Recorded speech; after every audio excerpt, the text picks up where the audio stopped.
What is up, guys? It's Ian from Around the Ball HQ, and look, we're gonna be going over the new kickoff rule. Now that we finally got to watch it in an NFL setting, um, so one thing I noticed right away is that I need to mute the video. All right. To me, outside the numbers are gonna be your best bet. I mean, if you have some insane blocks down the middle, could potentially see these getting some yards. My only not concern, but the one thing that I'm a little worried about is like it's kind of like the offensive line. When a running back gets through that offensive line, there's at least linebackers and safeties that can potentially catch you. If you make it past this, all you have to do is the kicker. That's the only guy you have left. And I think it's really important to follow your lead block. Really important to follow your lead block. And they did a good job calling penalties. But for a preseason game, this was a solidly called game. It was solid all the way around. Teams were scoring. As you can see, plenty of kickoffs, plenty of action. I mean, there were some players that looked good. I think every quarterback came out and looked solid.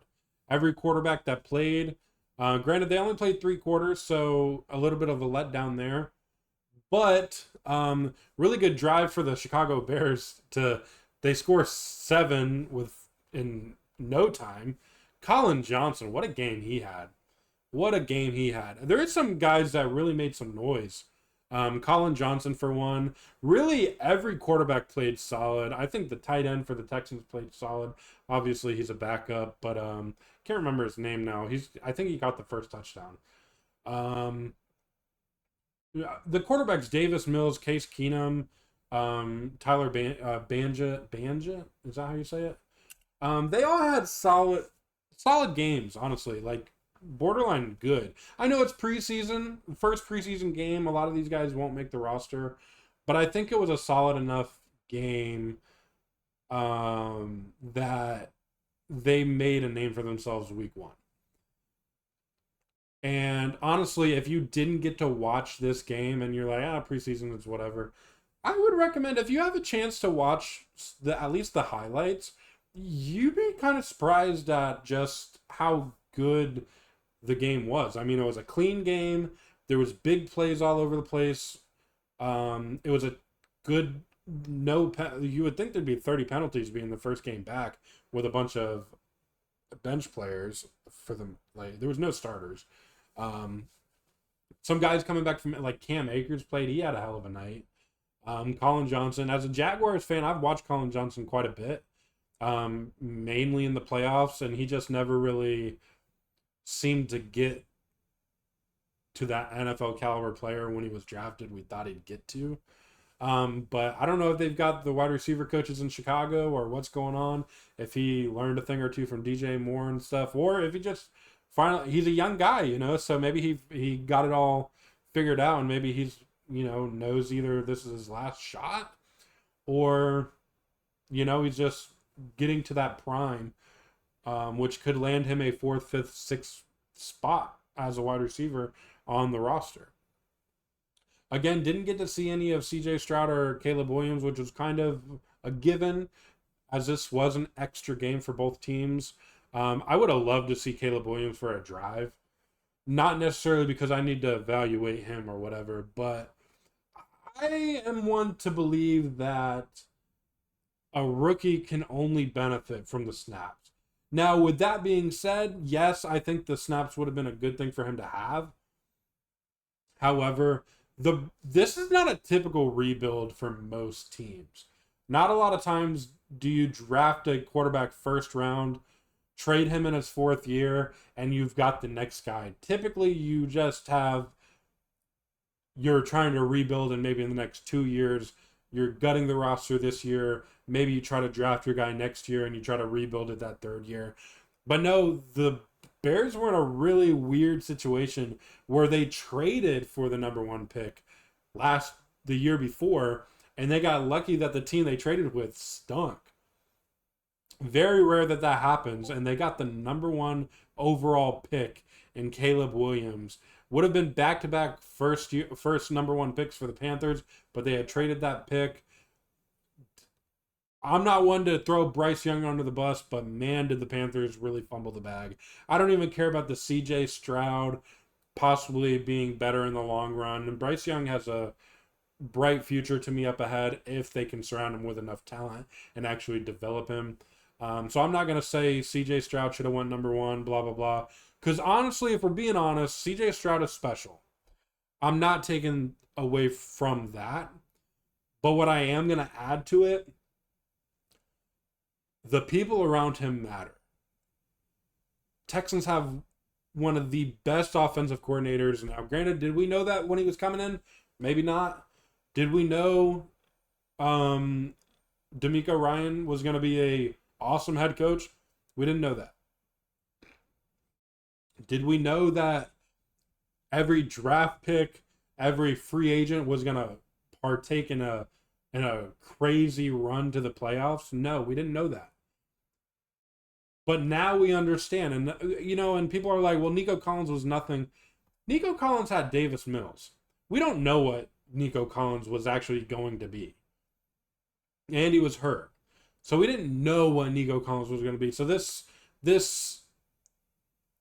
CJ Stroud elevated Nico Collins. We don't really know that.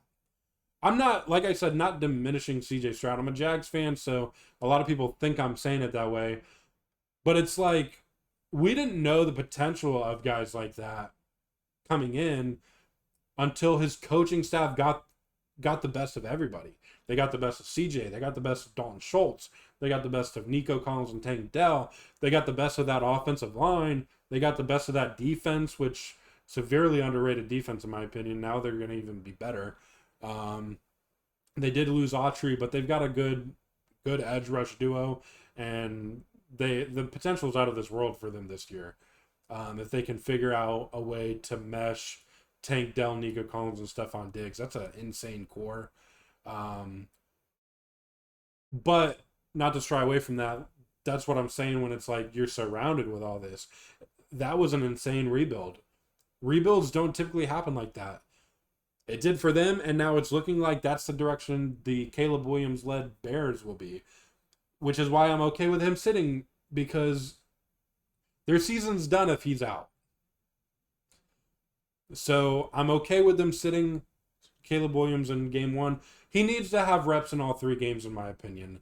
Unless he comes out week 1 or week 2 and 3 of the preseason and he just puts on a show, maybe you can sit him week 4, get ready for the opening season game.